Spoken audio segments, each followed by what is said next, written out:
Hit Season 2. Welcome back, ladies and gentlemen, to the next arena. More Pro League here. We are all tied up 1-1. It's me, Valdez. Joining me today is Rapid. Yeah, here casting with my favorite oil spill. It's good to be back again. You're also my favorite Filipino volleyball player. Oh, thanks, man. She's got like 300K Twitter followers, man. So you'll be Does she really? one day. Wow. She's like one of the best volleyball players in the world. So I guess I have something to look up to. Gotta remember the name. Yeah. You're the reason that town in Alaska gets put on the map, man. It's true. Exxon Valdez, right? Yeah, Valdez. Let's go into our third game of tonight. It is Bunny coming out for CJ Entis. Yeah. Here it is, 4-9, and he hasn't had the best season. Oh, now I know why you said Valdez, and that way it's Valdez, right? I mean, that's my last name, right? That is true. Or I thought it was Valdez because it was a Z. I don't know. Anyway, it's Bunny going up against another Zerg on Overgrowth. Can he change the outcome this time around? He certainly doesn't necessarily. You wouldn't just look at the statistics and be like, whoa, CJ's got this in the bag. But, I mean, he's a relatively solid player. Rogue, though, I feel like he's definitely the favorite coming into this game. He's got a 63% average kill. I guess that means that 63% of the time he kills someone. No, I think that's the amount of kills he gets on average when he comes out. So he gets less than 1 on average. So he's above average, and that's really all that matters. It's good. It's actually good. We've seen some players with like an average of 1 kill at least, which is really, really good. Yeah, that is actually definitely 50, good. Perfect. 50-50. All right. Well, that's a coin flip, unlike PvP. Well, it definitely is. So let's go ahead and get into our third game of the night. It's going to be Bunny versus Rogue.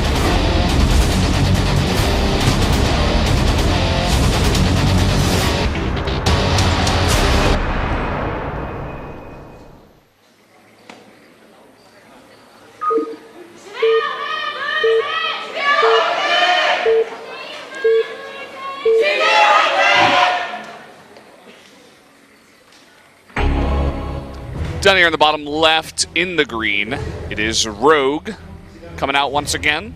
Has 1 kill so far. Yep, for the generic Green Wings. And over here in the upper right-hand corner, it's going to be the Terran player for CJ. It is Bunny. Let's see if he can bop someone today. If he actually beats Rogue, that puts him in a fantastic spot. Oh, definitely. If you can get wins off of Bunny, even maybe like more than 1, then all of a sudden CJ, or not CJ, but Jin Air, they're like, well, we've got this one guy that's really good, and we've got a couple of other guys who are pretty good. Who do we send out when the gods that have gotten them this far don't pay off? But obviously this match has yet to really get underway. Overgrowth, like you said, a pretty good map for Zerg historically so far this season.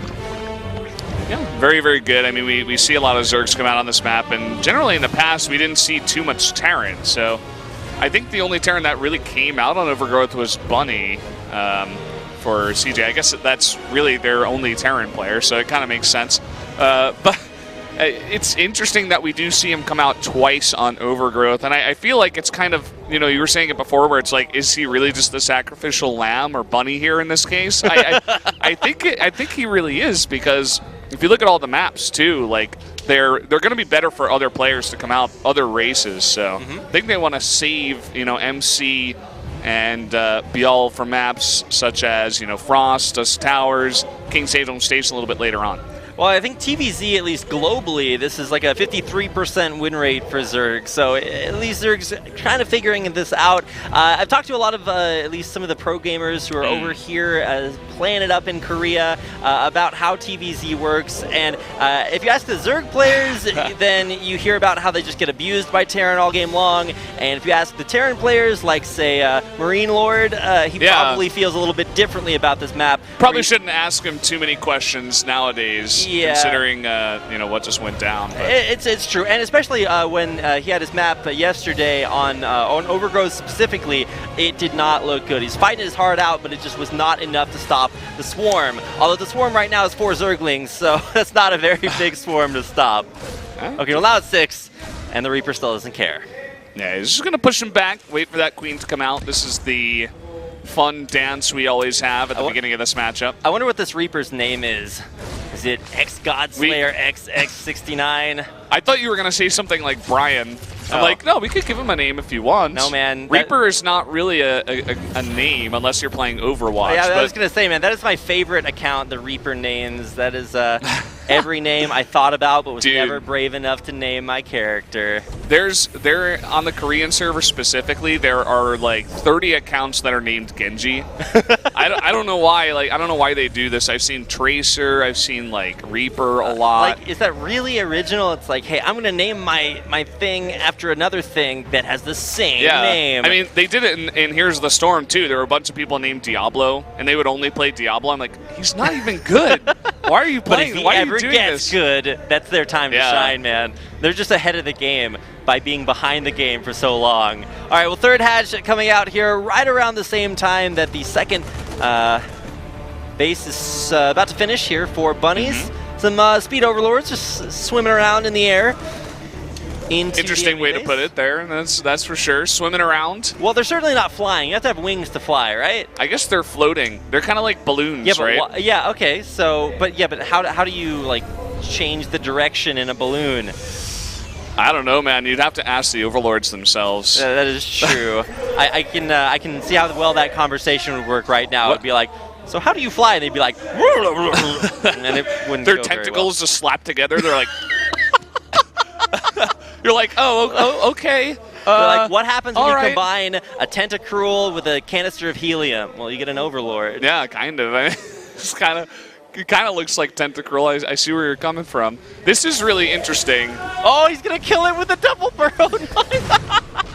What is this? Like, what? Do you really kill your overlords that way? I don't know, man. We're seeing some minor Zergling pressure here, pulling off mules. I think that's actually just worth it from the lost mining time. But... Oh yeah, definitely. All right, well, we've got the reactor on the factory is reactoring its way away. We've got double Hellions, double Widow Mines. We're gonna have double Cyclone coming out here any moment. And look at this. Rogue is getting really aggressive. He wants to stop this third base from going down. We've got Ravagers coming in. This might be exactly what Curious did yesterday. Trying to realize, hey, you built 3 bases early on. I can actually just kill you. So that's what Rogue's going for right now. The scan, seeing that there's nothing really left at home. Boy. And now these Hellions have scattered it out. A ton of Zerglings coming in here for Rogue. Bunkers are too late. Rogue just has way too much stuff, and I think Bunny just got a little bit too greedy here. Man, if Rogue was Arnold Schwarzenegger, he'd just say, you just got debunked.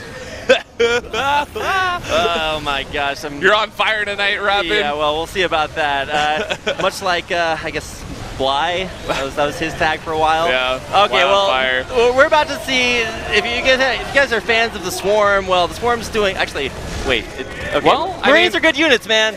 It's kind of an interesting spot because 20 SCVs died. Yeah. And at the same time, he does have 3 bases, so he can get that up, and he does have 3 orbitals for mules, and Rogue committing to that attack does not have a saturated third base at all. Well, thankfully, one Rogue Zergling is going to sacrifice. Just skids all over the pavement. That's how you know he's really taking one for the team. Although, because it's a hive mind, he actually has no control over his little Zergling body. Yeah. He wants Poor to run guy. away from the mine, but the overmind is just like, no, you will die to that. You're the sacrifice. Die, Ling. And now we get to watch the saddest car chase in the world as that Ravager chases the Widow Mine away. They would not even put that on the nightly news. That's that car chase where it's not worth it. The car that's running away from the cop is actually like a 70-year-old little lady, and she's like driving at 10 miles an hour. That's not really a car chase when you can outrun her. Yeah. For some reason, the police cars go in the same speed. Doesn't even make sense. All right, well, a few Zerglings run by, but they do get dealt with. It's wraparound, though, from a bunch of Lings here to try to pressure this third base, which really hasn't been used at all. Bunny too pressured early to really saturate that, and he lost those SCVs early. Yeah, I don't really know what the plan here is for Bunny. I mean, he does have to defend that third base, right? And there's a lot more Lings than he's expecting, and he's across the map now, and he wants to come in here and pressure. Yeah, Bunny actually microing into these Roaches, trying to kill off the Raptor, and he does get it. Are Marines better than Roaches? Looks like the answer is yes, and all those Roaches are actually going to be target fired down. Yeah, this is actually a great fight here for Bunny. That one medevac He's getting a little he's bit low, but he's microing the Marines. Yeah. By lifting them up, and he finally will pull out of there, but so many Zerg units lost. Although with a much better economy, Rogue should be able to replace those much more easily than Bunny can resupply. Yeah, I mean, the pressure from Rogue was key at that third base because Bunny is still not mining there at all. There's not a single SCV. He's about to get doubled in workers too there. Okay, well, not about, but he's working on it one step at a time. Infestors now starting to be produced here as we do get the, what is that, glial reconstitution? No, it's just road speed. Road speed, yep. And it's an interesting spot because the amount of space that Rogue has created for himself allows him to get this very easily. Generally, there's builds you can do where you stay on 3 base and you go super defensive, you squeak out 3 infestors before you go hive. But this time he's getting a 4th base while getting a bunch of infestors. No doubt a hive is going to come up here sometime soon. Bunny feels like he's maybe overstepping his boundaries. He's going to force that. Oh, that's actually not canceled. That base actually just dies. So a little bit of a win there and able to sort of halt the Zerg from moving out on the map. Bunny actually does not look as far behind as he actually is, I feel. He's still down about 20 he's workers. Sticking in there. It's really the tech advantage here for Rogue that's kind of scary. I mean, there's going to be nothing to deal with these Ultras or even the Infestors. You know, no ghosts here on the map anytime soon. And the only thing that Bunny really has going for him is the faster upgrades. He has 2-2 faster than Rogue is going to have it. All right, well, a big force moving out into the middle of the map here for Bunny. He's going to get that Widow Mine flank. He said, it's like, no, you go your way, I'll go mine. Yeah. But some big fun. Okay, that's like a medium-sized fungal coming in. A nice defense against the Zergling run by back at home. And a big retreat forced out there. That is a lot of Zerg starting to be built. I'd like to see Bunny go for some drops even, you know, go for the main. Oh, sorry, you don't get that. You actually just die. Yeah. That Widowmine's got 13 kills. That's a sergeant, man. He's actually going to... Is he going to pick that up and move it? He could. You know what he could do is he could drop into the main and then pressure the 4th. But it looks like Rogue is kind of onto this. He's got a lot of defensive units over here. Right, he's going to be able to push back this medevac. He could probably actually just kill that medevac with the Corrosive Bile, but... No, not Corrosive Bile, the... Yeah, Corrosive Bile. Okay, all right. Second guessing You got myself it, here. you got it, Rapid. All right, one step at a time. Well, there's that Widow Mine. Sorry, you get to do nothing but die. Much like this forest, these roaches don't get cleared out, but actually looks like that one Marauder mixed in really going to turn the tide. And even these reinforcing Zerglings coming in, okay, they're finally going to be able to deal with that. Yeah, just... Or will they? I feel like Rogue is being too safe at his 4th. He needs to bring more units over here. He's too scared of the counterattack of the 4th. 2-2 just finishing for all that bio for Bunny. The Bunny bio. The bio Bunny. It's like a giant robot. The robot Bunny. Well, now we're going to see what he can do there. Man, it's not the day for Widow Mines, man. Those are definitely going to go down, and here we go. Actually, just so much bio. Rogue is being pulled apart here. Bunny might be able to do this. There's a ton of fungals over here. How good is Marine Marauder? And it looks like the answer is actually pretty spectacular. He's going to be able to win maybe both by some nice fungal growths, though. How good are those corrosive bile hits? Looks like they're actually pretty good, but this bio just too strong. Bunny's doing it, man. He's actually winning this game. GG. GG from Rogue. What? I mean, How to Train Your Dragon is a pretty good instructional book, but how to lose 20 SCVs, not mine from your third base, and still be one of the best Zergs in the world, that's pretty impressive. All the Zergs out there are crying so hard, they're sobbing. They're like, the buff wasn't enough. Somewhere I can hear Scarlet No Regret being like, it's true, it's not a balanced matchup. But such a good play there by Bunny, hanging in there, dealing with the early pressure, because that was designed by Rogue to just build more stuff and kill him early. He held on, didn't even need to saturate that third base, and just made Marines and Marauders. I really like the way he handled that, as you're saying, you know, very calmly. He took huge losses, but he's like, no, I've got a third orbital. I can put on some pressure. And Rogue, I have to say it, he really was not dealing with the pressure all that well. Even at the end in those last fights, he's like, no, he's going to counterattack my 4th. I can't leave here. I need to keep my army over there. And he just lost so many units that were just trickling in, dying to that one small drop. And then Bunny was like, oh, you just don't want to defend your natural. I guess I'll just attack there. He can actually just walk up and try to kill you. You can tell that Rogue was sending over what he thought was just enough Zerg to try to clean things up, but just not enough, and that just snowballed. to the victory, and CJ now actually in a really great spot. They've been able to take out SOS, Rogue, and you have to think that it's going to be maybe Maru coming up next. Could be. We are going into Frozen Temple and then Frost afterward. A couple of great Terran maps for sure. And Maru, the only thing is, do you want to save Trap for last? Because he doesn't perform all too well under pressure. So if he comes out in the last spot, maybe even Game 7, because Maru could win a bunch. That is true. And then he's like, oh crap, like he's shivering in his little booties, and he like, can't really. I just trapped myself. Yeah, he's like, why am I here? Why am I here? I'm too nervous. Oh God. Yeah, I mean, it's a possibility that they want to use Trap first and keep Maru for last, and say like, Maru basically can win on any map, right? He's just a god basically, so. You don't really need to think about that. Frozen Temple, also a map we see a lot of Protosses on, lots of PvPs there. And they should have the confidence that Trap can beat Bunny here. Right, I mean, sure. Bunny is not the ace player for CJ, and while Trap isn't the ace for Jin Air either, you definitely don't want to create yourself a mismatch by saving Trap for later on when maybe he has to go up against MC, who's just looking on fire after yesterday's games. Yeah, and MC's PvP is quite good. He's able to take a bunch of games off his ass. I don't think you want to do that. You want Maru to come out and crush MC. Oh, definitely. That's what you want. Yeah, you want to make MC sit back and down in his chair. It's like The Apprentice, but instead it's Trump that gets fired. Yeah. Or in this case, MC. He's not going to be the boss anymore. He's going to be like Could happen. The menial cubicle laborer toss. Just the normal toss. Just any old Protoss, basically.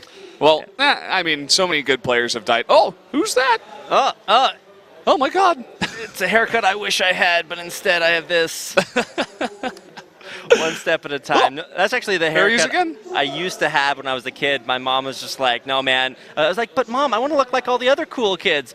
And my mom was like, what other cool kids? You are the coolest kid. You're my son. Were you socializing? You're not allowed to meet people. Get back in your room and play StarCraft. That's literally why I got back in my room and played StarCraft. Guys, we're going to go to a quick commercial break, actually. We're going to be right back.